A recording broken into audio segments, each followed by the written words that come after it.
ರೈತರಿಗೆ ಪ್ರಧಾನಮಂತ್ರಿ ಕಿಸಾನ್ ಸಮ್ಮಾನ್ ಯೋಜನೆಯ ಪ್ರಕಾರ ರೈತರಿಗೆ ಬ್ಯಾಂಕ್ ಖಾತೆಗೆ ನೇರ ನಗದು ವರ್ಗಾವಣೆ ಯೋಜನೆಯನ್ನ ಘೋಷಣೆ ಮಾಡಲಾಗಿದ್ದು ರೈತರ ಖಾತೆಗೆ ನೇರವಾಗಿ 6,000 ರೂಪಾಯಿ ವರ್ಗಾವಣೆ ಮಾಡಲಾಗುತ್ತೆ। 3 ಕಂತುಗಳಲ್ಲಿ ತಲಾ 2,000 ರೂಪಾಯಿ ರೈತರಿಗೆ ನೇರ ವರ್ಗಾವಣೆ ಆಗುತ್ತೆ। ಡಿಸೆಂಬರ್ 1ರಿಂದಲೇ ಕಿಸಾನ್ ಸಮ್ಮಾನ್ ಯೋಜನೆ ಪೂರ್ವಾನ್ವಯ ಆಗುತ್ತೆ ಅನ್ನುವಂಥದ್ದು ಕೂಡ ಗಮನಿಸಬೇಕಾದಂತಹ ವಿಚಾರ। 12 ಕೋಟಿ ರೈತ ಕುಟುಂಬಗಳಿಗೆ ಈ ಯೋಜನೆಯ ಲಾಭ ಸಿಕ್ಕತ್ತೆ। ಪ್ರಕೃತಿ ವಿಕೋಪ ಸಂದರ್ಭದಲ್ಲಿ ರೈತರ ಸಾಲದ ಬಡ್ಡಿ 5% ಕಡಿತ ಮಾಡೋದಾಗಿಯೂ ಕೂಡ ಈ ಬಾರಿಯ ಬಜೆಟ್ನಲ್ಲಿ ಘೋಷಣೆ ಮಾಡಲಾಗಿದೆ। ಇದು ನಿಜಕ್ಕೂ ಕೂಡ ರೈತರಿಗೆ ಬಂಪರ್ ಗಿಫ್ಟ್ ಅಂತಾನೆ ಹೇಳಬೇಕು। ರೈತರ ಖಾತೆಗೆ ನೇರವಾಗಿ 6,000 ರೂಪಾಯಿ ವರ್ಗಾವಣೆ, ನೇರ ನಗದು ವರ್ಗಾವಣೆ ಇದು ಕಿಸಾನ್ ಸಮ್ಮಾನ್ ಯೋಜನೆಯ ಪ್ರಕಾರ 3 ಕಂತುಗಳಲ್ಲಿ ತಲಾ 2,000 ರೂಪಾಯಿ ರೈತರಿಗೆ ನೇರ ವರ್ಗಾವಣೆ ಮಾಡಲಾಗುತ್ತೆ। ಡಿಸೆಂಬರ್ 1ರಿಂದಲೇ ಕಿಸಾನ್ ಸಮ್ಮಾನ್ ಯೋಜನೆ ಪೂರ್ವಾನ್ವಯ ಆಗುತ್ತೆ। ಅಂದ್ರೆ ಈ ಬಜೆಟ್ ನಲ್ಲಿ ಘೋಷಣೆ ಮಾಡಿರುವಂತಹ ಈ ಯೋಜನೆಯ ಫಲ ಏನಿದೆ ಇದು ಡಿಸೆಂಬರ್ 1ರಿಂದಲೇ ಪೂರ್ವಾನ್ವಯ ಆಗುತ್ತೆ। ಕಿಸಾನ್ ಸಮ್ಮಾನ್ ಯೋಜನೆ 12 ಕೋಟಿ ರೈತ ಕುಟುಂಬಗಳಿಗೆ ಈ ಯೋಜನೆಯಿಂದ ಲಾಭ ದೊರೆಯಲಿದೆ। ಕಿಸಾನ್ ಕ್ರೆಡಿಟ್ ಕಾರ್ಡ್ ಮೂಲಕ ರೈತರಿಗೆ ಸಾಲವನ್ನ ನೀಡಲಾಗುತ್ತೆ। ಹಾಗೆ ಪ್ರಕೃತಿ ವಿಕೋಪದ ಸಂದರ್ಭದಲ್ಲಿ ರೈತರ ಸಾಲದ ಬಡ್ಡಿ 5% ಕಡಿತ ಮಾಡಲಾಗುತ್ತೆ। ಪ್ರಕೃತಿ ವಿಕೋಪ, ಬರ ಸಂದರ್ಭ ಆಗಿರಬಹುದು, ಭೂಕಂಪದ ಸಂದರ್ಭ ಆಗಿರಬಹುದು ಅಥವಾ ಅತಿವೃಷ್ಟಿ ಅನಾವೃಷ್ಟಿ ಯಾವ ವಿಚಾರಕ್ಕಾದರೂ ಸರಿ, ಪ್ರಕೃತಿ ವಿಕೋಪದ ಸಂದರ್ಭದಲ್ಲಿ ರೈತರಿಗೆ ನಷ್ಟ ಆಯಿತು ಅಂತ ಸಂದರ್ಭದಲ್ಲಿ ರೈತರ ಸಾಲದ ಬಡ್ಡಿಯನ್ನು 5% ಕಡಿತಗೊಳಿಸಲಾಗುತ್ತೆ।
ಬಜೆಟ್ನಲ್ಲಿ ಕೆಲವು ವಿಚಾರಗಳನ್ನ ಘೋಷಣೆ ಮಾಡ್ತಾ ಇದ್ದಂತೆ ಪ್ರಧಾನಮಂತ್ರಿ ಮೋದಿ ಸೇರಿದಂತೆ ಬಿಜೆಪಿಯ ಸಂಸದರೆಲ್ಲರೂ ಕೂಡ ಮೇಜುಕುಟ್ಟಿ ಸ್ವಾಗತ ಮಾಡುವಂಥದ್ದು, ಮೋದಿ ಅನ್ನುವಂತಹ ಘೋಷಣೆ ಕೂಡ ಕೇಳ್ತಾ ಇದೆ। ಇದರಲ್ಲಿ ಪ್ರಮುಖವಾಗಿ ರೈತರ ಗಮನ ಸೆಳೆಯುವುದಕ್ಕೆ, ರೈತರ ಮನಗೆಲ್ಲುವುದಕ್ಕೆ ಮೋದಿ ಮಾಡಿರುವಂತಹ ಪ್ರಮುಖ ಅಸ್ತ್ರ ಅಂದ್ರೆ ರೈತರ ಖಾತೆಗೆ ನೇರವಾಗಿ 6,000 ರೂಪಾಯಿ ವರ್ಗಾವಣೆ ಮಾಡುವಂತಹ ವಿಚಾರ।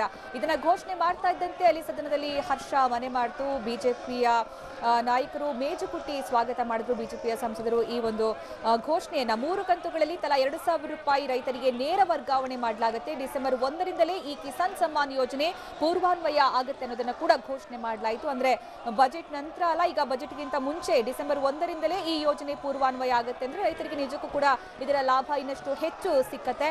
12 ಕೋಟಿ ರೈತ ಕುಟುಂಬಗಳಿಗೆ ಈ ಯೋಜನೆಯಿಂದ ಲಾಭವಾಗಲಿದೆ।